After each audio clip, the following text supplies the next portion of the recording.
रसूलिल करीम अम्माबाद। हमारे क़ायद शेर महाराष्ट्र नदीम सिद्दीकी साहब, मराठवाड़ा के चीफ हबीबुर्रहमान साहब, क़ारी शमसुल हक़ साहब, जमीयत के दीगर अकाबरीन और जमीयत के सरदारों, अस्सलामु अलैकुम रहमतुल्लाहि बरकातहू।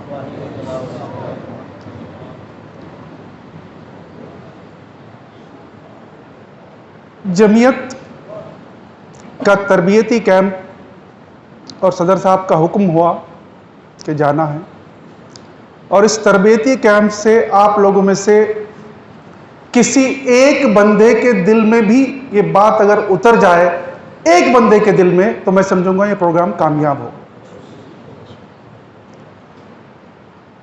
तकरीबन 10 साल पहले तक, जब से मैं जमीयत को जुड़ा नहीं था,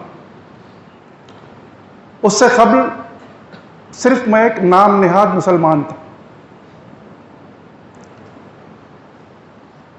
वालिद साहब अच्छे आला अफसर थे, अंग्रेजी मीडियम में तालीम हुई, सिर्फ जुमा की नमाज पढ़ता था, रोज़ों का एहतमाम करता था, खैर खैरात अच्छा करता था, और यह समझता था कि जन्नत मेरी पक्की है। मगर जिस दिन मैं जमीयत से जुड़ा और पहली मर्तबा मैं जेल का दौरा किया, जहां झूठे इल्जामात में बेगुनाह मुस्लिम नौजवानों को रखा जाता है और ऐसी अजियतें दी जाती है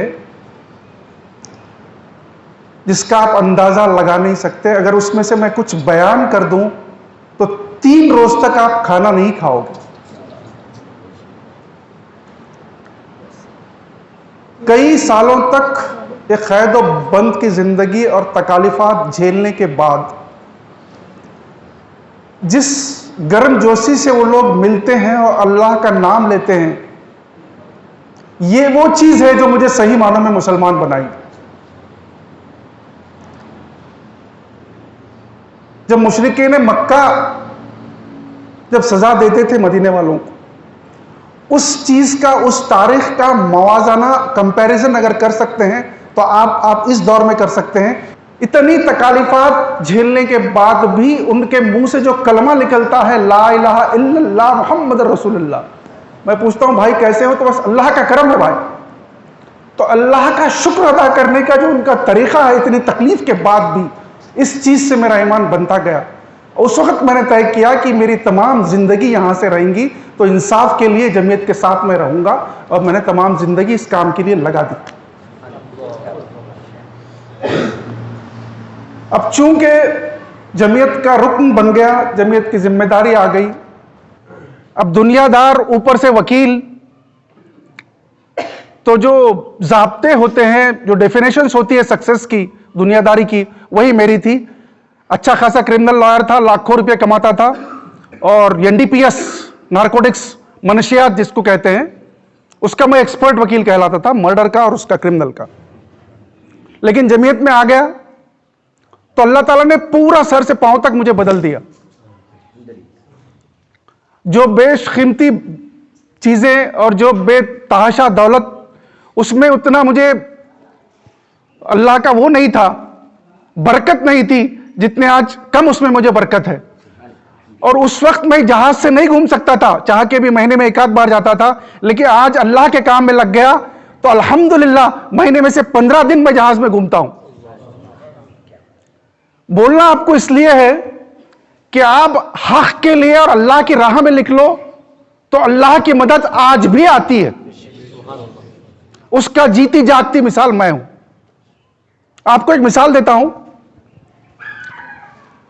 जर्मन बेकरी ब्लास्ट का बड़ा केस था, सदर साहब ने जिसका जिक्र करे, पूरे इंडिया में वो केस मशहूर था।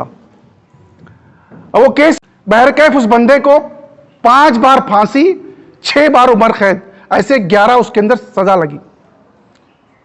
अब फांसी का इंतजार कर रहा था तो किसी ने जमीयत का पता दिया, वो केस मेरे पास आया, मैंने उसकी स्टडी करा, सदर साहब से इल्तिजा किया, सदर साहब ले लेते हैं। तो सदर साहब बेचारे बोले कि जब बन सकता है तो मैटर ले लो। तो मैटर लेने के बाद मैं दिल्ली गया। दिल्ली की हमारी जो भी टीम थी लीगल, सबको एक एक कॉपी दिया उसकी। उस जजमेंट का मुताला करने के बाद पूरे वकीलों ने, मेरी पूरी टीम ने, जिसमें बड़े बड़े वकील शामिल है, ये बोले कि ये केस में सुई नहीं जा सकती, इतना वाटर टाइट केस है और इसकी फांसी पक्की है, इसकी फांसी पक्की है, ये केस को तुम लेके बहुत बड़ी गलती करे। फिर वहां से लौटा, फिर 8 दिन के बाद दिल्ली गया और दोस्त अहबाब को सबको बताया। सारों का मुत्तफिका फैसला था कि ये केस वापस कर देना चाहिए, इस केस में कोई जान नहीं है और फांसी इसकी कंफर्म है, हाई कोर्ट में भी इसको रिजेक्ट होना है। थोड़ा मायूसी हो गई। 15 दिन के बाद, उस वक्त मैं कई बार वो फाइल पढ़ चुका था, जजमेंट पढ़ चुका था। 15 दिन के बाद अचानक मुझे ख्याल आया कि मुझे वो काम करना चाहिए मुसलमान जो करते हैं। रात के तकरीबन 1:30-2 बज रहे होंगे। मैं कभी तहज्जुद वगैरह नहीं पढ़ता था। मैंने वजू किया और सिर्फ 2 रकात मैं नफिल नमाज पढ़ के मैं अल्लाह से दुआ कर, अल्लाह ये बंदा अगर बेकसूर है और मैं हक की लड़ाई अगर लड़ रहा हूं तो अल्लाह तो मेरे नजर को खोल दे, और ये तेरा वादा है कि जो तेरे राह में निकलता है तो उसकी मदद करता है, और अल्लाह अगर मैं तेरी राह में हूं तो मेरी मदद फरमा। बस दुआ करा, आंखों से आंसू थोड़े निकले, बस वो पढ़ के फिर मैं मुसल्ला उठा के रखा। फिर मैंने उस नीचे के कोर्ट के, सेशंस कोर्ट के जजमेंट को पढ़ा।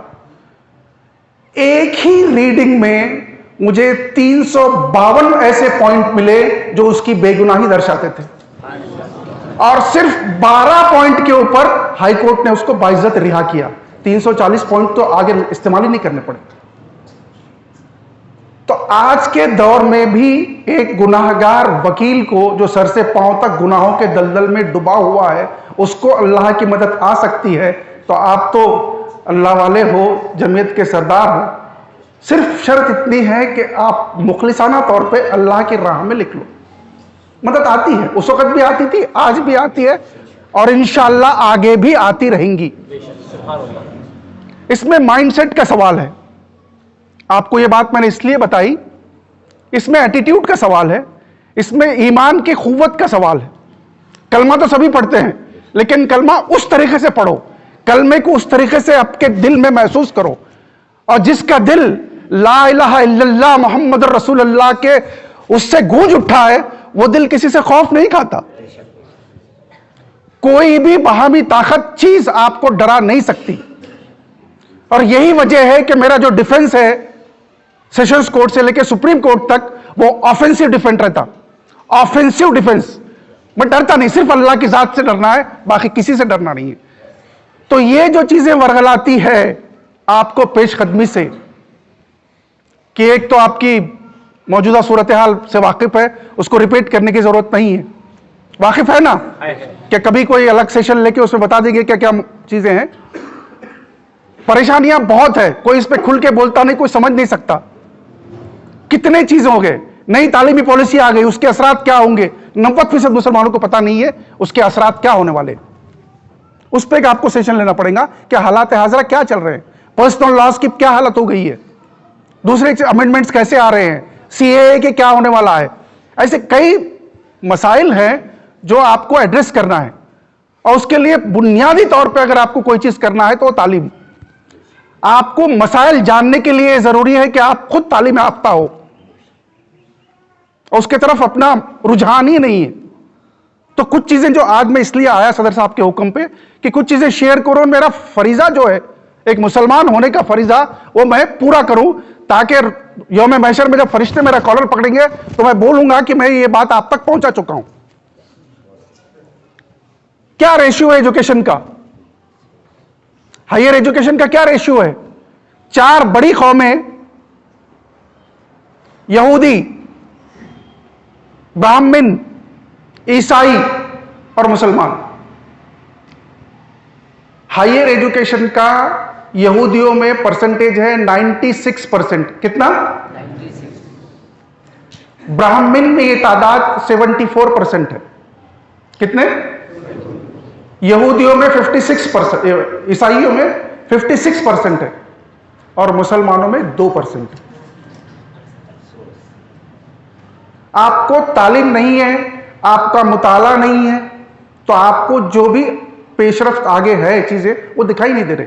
और ये कौमें जिसका एजुकेशन में रेशियो अच्छा है, यही लोग दुनिया में आगे हैं, आगे है ना।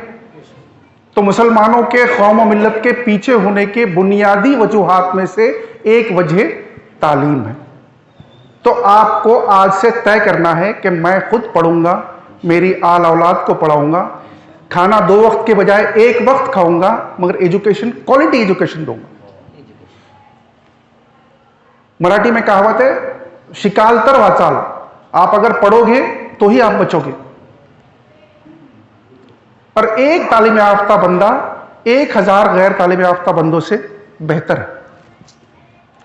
जमाना शनाजी, मसाइल को देखना, उसको टैकल करने की अगर चीजें आती है तो तालीम से आती है।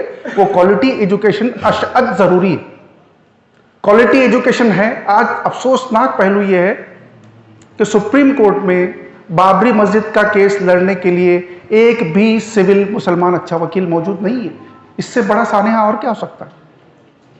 सुप्रीम कोर्ट में वो केस क्यों हारे, उसके ऊपर मैं आपको 4 घंटे 6 घंटे उस पर बोल सकता हूं, लेकिन वक्त बहुत कम है। तो इंशाल्लाह फिर कभी आपको इन चीजों पे मैं रोशनास कराऊंगा कि एक चीज क्यों। और दूसरी चीज है खौफ, एजुकेशन की कमी, और इसकी वजह से होगा खौफ। हर जगह जलील व खार रुसवा होना। आपके आबा व अजदाद जो यहां इंसाफ कायम करने के लिए थे, वो सिर्फ तादाद में 8000 थे। कितने थे? 8000। 8000 पूरे हिंदुस्तान में इंसाफ कायम करे, और आप 25 करोड़ हो और तबीयत से रुसवा हो रहे, जलील हो रहे, जूते खा रहे। फर्क क्या है? इसकी वजह क्या है? वो जो जज्बा था तौहीद का, ला इलाहा इल्ला मुहम्मदुर रसूलुल्लाह, कलमा तो वही है, लेकिन वो पढ़ने वाली जबान और उसका दिल, इसमें फर्क पड़ गया। तेरा दिल तो है सनम आशना, तुझे क्या मिलेगा नमाज, वो वाली बात है। तो जो सारी परेशानियां, फितने, चीजें हैं सारी के अभी के, उसके अंदर जैसा मैंने कहा तालीम है, और उसके अलावा आपका मेंटल एटीट्यूड है, आपकी जहनियत है, और जो आपकी जहन साजी करना जरूरी है। कभी बचपन में, मैं तो इंग्लिश मीडियम से पढ़ा, लेकिन वालदा माजिदा का उर्दू था, तो उर्दू के कुछ अखवाले ज़रनी कानों में घर कर जाते थे बचपन में। तो वालदा हमेशा बोलती थी, वो आप भी सुन लीजिए, खरबूजे का छुरी से कटना छुरी की अपनी संगदिली से ज्यादा खरबूजे की कमजोरी की अलामत है। जुल्म और ज्यादती उसी वक्त बढ़ती है जब तक आप सहते हो, आप कमजोर हैं। और ये बात आपके दिमाग में बिठाई गई है मीडिया के जरिए, इस चीजों के जरिए और बहुत सारे फैक्टर्स के जरिए कि आप कमजोर हो। नहीं, तादाद और वसाइल, ये बात गहरी है, आपके दिल में किसी के समझ में आ गए तो बहुत बड़ी बात। तादाद और वसाइल कभी भी हक के साथ नहीं रहे, लेकिन तारीख उठाकर देख लीजिए, कामयाबी हमेशा हक की हुई है। जितने पैगंबर अल्लाह रब्बुल इज्जत ने भेजे, वो तो माइक्रो माइनॉरिटी में थे। एक ही बंदा आता था अल्लाह का कलाम लेके, सारी दुनिया खिलाफ रहती थी, फिर भी अल्लाह के पैगंबरों की बात मानी जाती थी, लोग मानते थे, उसको फॉलो करते थे। तो खुद को जहनी तौर पे इतना पसमानदा, कमजोर, हारा हुआ तसव्वुर नहीं करना चाहिए। जमीयतुल उलमा के खादिमों को ही यहां इंसाफ कायम करना है, और इंशाअल्लाह जरूर कायम करेंगे, करेंगे ना इंशाअल्लाह। उस चीजों के लिए जरूरी है कुर्बानियां। पहले कुर्बानी आपके ईगो की, दूसरे कुर्बानी नाम की, तीसरी कुर्बानी काम की। वो दर्जात है, वो तो आखिरी में कुर्बानी वो आएंगी जो अल्लाह चाहता है, लेकिन फिल फौर में आपको कुर्बानियां देना है। अब डिसिप्लिन का सवाल रहता, प्रोग्राम अपना 10 बजे था, शुरू 11 बजे हुआ। वो कौमें तारीख रकम नहीं कर सकती जो वक्त की पाबंद नहीं होती। अब बात थोड़ी सी कड़वी है, लेकिन सही बात बोलता हूं मैं, सच्चा वकील हूं, ऑफेंसिव डिफेंस करता हूं। जो भी बंदे, जो भी ऑफिस बियरर जमीयत को वक्त नहीं दे सकते, उन्होंने वो पोस्ट खाली कर देना चाहिए। जो बंदे खाली पोस्ट के लिए भी आए हुए हैं, वो खाली कर देना चाहिए। क्यों? तो हर रिश्ता, एक फिलोसॉफिकल बात है, हर रिश्ता जो भी टिकता है, हर रिश्ता कुर्बानी मांगता, हर रिश्ता कुर्बानी मांगता, ये यूनिवर्सल ट्रूथ है। आपकी किसी से दोस्ती है, दोस्त को भी टाइम की कुर्बानी, पैसे की कुर्बानी लगती है। बीवी शौहर बीवी का भी रिश्ता है तो कुर्बानियां हैं, पैसा खर्च करना पड़ता है, ये करना पड़ता है। औलाद का रिश्ता है, पड़ोसी का रिश्ता है, इवन अल्लाह का रिश्ता है, अल्लाह और बंदे का रिश्ता है, वो भी कुर्बानी मांगता है। तो जमीयत से आपकी जो वाबस्तगी है, ये भी कुर्बानी मांगती है। और अगर आप कुर्बानी देने की सकत नहीं है, तो ये बेहतर है कि उसको अलविदा, खुदा हाफिज कर देना चाहिए। क्यों? तो इसकी भी पकड़ होंगी, इसकी भी पकड़ होंगी। अब तक माशाल्लाह हमारे अकाबरीन ने अच्छी तकरीर करे, आपको सारी चीज़ों से आगाह कराए। मैं उतना काबिल तो नहीं और नहीं मुकर्रर हूँ, मैं तो काम तो को मेरा कोर्ट में है, जिरा करना, बहस करना लीगल चीज़ों पे। लेकिन जो कुछ मैंने जमीयत को समझा हूँ, जमीयत में मैं इसलिए नहीं आया कि जमीयत सोशल वर्क करती है, जमीयत ये करती है, वो करती है। हर ऑर्गेनाइजेशंस के अपने कुछ मकासद होते हैं, अमराज होते हैं, और अमराज और मकासद कुछ दिखाने के होते हैं, कुछ छुपे हुए होते हैं, कुछ पोशीदा होते हैं, उसको समझना जरूरी। तो जमीयत के अमराज और मकासद को समझना आपके लिए जरूरी। अगर जमीयत के अमराज और मकासद आप समझ लिए, तो आप ऑटोमेटिक सच्चे और अच्छे मुसलमान बन जाएंगे और जमीयत के सही कारकुन बन जाएंगे। तो इंशाअल्लाह कोशिश करेंगे कि जमीयत के अमराज और मकासद को समझना है, उस पर पूरे तरीके से अमल पैरा होना। अब बहुत सारे फैक्टर्स रहते हैं इसके अंदर कि वक्त नहीं है, जैसे सदर साहब ने बोले कि क्या करना है। अब जो महाराष्ट्र का मॉडल हम चला रहे हैं सदर साहब की गाइडेंस में, इतना सिस्टमेटिक है। देखिए, मस्जिदें आप सल्लल्लाहु अलैहि वसल्लम के दौर में एक कंप्लीट खाली नमाज के लिए नहीं होती थी, एक कम्युनिटी सेंटर होता था, सारे मशवरे वहां होते थे। दुनिया की कोई ऑर्गेनाइजेशन, चाहे किसकी भी मुल्क की हो, कितनी भी फॉरवर्ड हो, मगर अल्लाह ताला ने अपने को जो दीन और ईमान दिया है ना, ये इतना सॉलिड ऑर्गेनाइजेशन है कि दिन में से 5 मरतबा आप मस्जिद में जाते हो, अपने मोहल्ले के, अपने गली के जितने भी मसाइल है वहां। फिर पूरे शहर के जो है तो मस्जिद में होते हैं, साल में 2 मरतबा। बात समझ रहे? तो आपको करना क्या है? आपको अपनी जिम्मेदारी समझना है। एक बंदा भी जमीयत का, समझो आपकी 20 लोगों की और कमेटी है, उसमें से एक भी बंदा अगर डेडिकेटेड हो गया, अपनी जिम्मेदारी को संभाल लिया, तो सारे काम ऑटोमेटिक आगे बढ़ने लगते हैं। अब सदर साहब यहां से चले गए, जितने बड़े केसेस में हाई कोर्ट में और सुप्रीम कोर्ट में वकील साहब मौजूद है, यहां पर साइटेशंस देने पड़ते हैं, पुरानी चीजों के वो देना पड़ता है, रेफरेंसेस। तो इतने बड़ी तादाद में होते, 40 किलो 50 किलो। तो कभी जूनियर्स नहीं आए तो सदर साहब खुद हमारे अपने खांदे पे लेके हाई कोर्ट तक आते, सुप्रीम कोर्ट तक आते। वो नहीं है इसलिए बोल रहा हूं मैं पीछे। और ये कोई जरूरी नहीं है कि टिकट मिले ना मिले। रेलवे का टिकट अगर कंफर्म नहीं होता तो बिल्कुल कई बार मैं और सदर साहब, वो जो बाथरूम होता है ट्रेन का, जहां बगैर टिकट वाले लोग बैठते हैं, वहां इंडियन एक्सप्रेस खरीद के बिछा के हम रात रात काट के दिल्ली गए। ये बात नहीं कि पैसों की कमी है, अल्लाह ताला बहुत देता, बेदरेक देता उसके लिए, मगर एक डेडिकेशन लगता है कोई भी काम करने के लिए। काम कोई छोटा बड़ा नहीं है, मैं सदर हूं या मैं फलाना हूं, मैं सेक्रेटरी हूं, मैं शतरंजी नहीं उठाऊंगा, गलत बात। आपको एक मिसाल बनना है अपने ऑर्गेनाइजेशन के लिए। और जमीयत का हर बंदा, जमीयत का हर रुकन अपने आप में जमीयत है। जैसा दीन अफसोस की बात है कि दीन आजकल मुसलमानों में दिख नहीं रहा, जबकि दिखना चाहिए। मुकम्मल इस्लाम, मुकम्मल दीन एक मुसलमान में दिखना चाहिए। उस तरीके से जमीयत के हर मेंबर में जमीयत दिखना चाहिए। इसमें पहले कुर्बानी देना है आपको पैसे की, पोस्ट की। मैं अल्लाह को हाजिर नाजिर जान के बोल रहा हूं, जिस वक्त मैं जमीयत ज्वाइन करा तो मेरा उस वक्त की आमदनी 5 लाख से 10 लाख रुपये माहाना के बीच में थी। तो वैसे ही खर्चे थे, साल में 2 मरतबा पूरे फैमिली के साथ फॉरेन जाता था, अलग अलग 3 गाड़ियां थी, बंगला, सब चीज़ें थी। मगर जमीयत में मैं जब से आया तो जमीयत से मुझे उम्मीद नहीं थी, मैं तो फी सबीलिल्लाह अल्लाह की राह में आ गया था।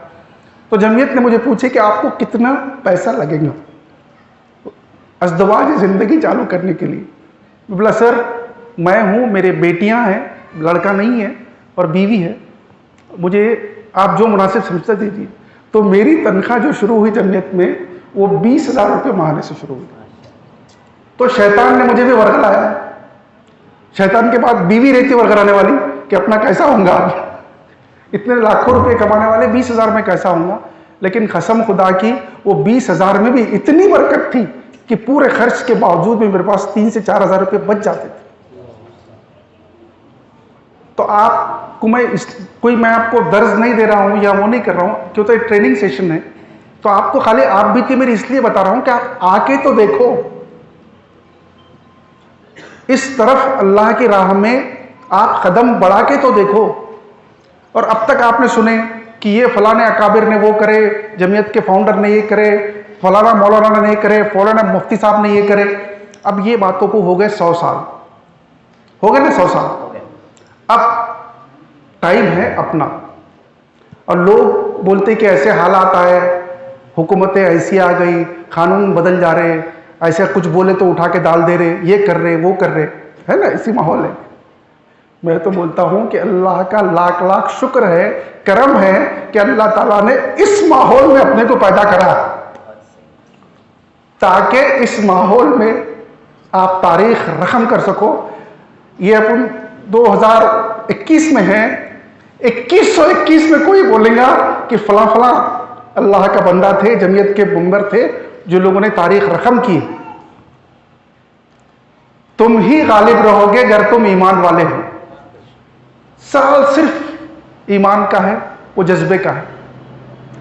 तो आपको इस ट्रेनिंग सेशन में मैं तो चाह रहा था कि इनसे बोलूं कि एक लीगल अवेयरनेस मिल लेंगे, जैसा समाजी अवेयरनेस है वैसा एक लीगल अवेयरनेस नहीं होने की वजह से बहुत सारे मुश्किलात आते हैं।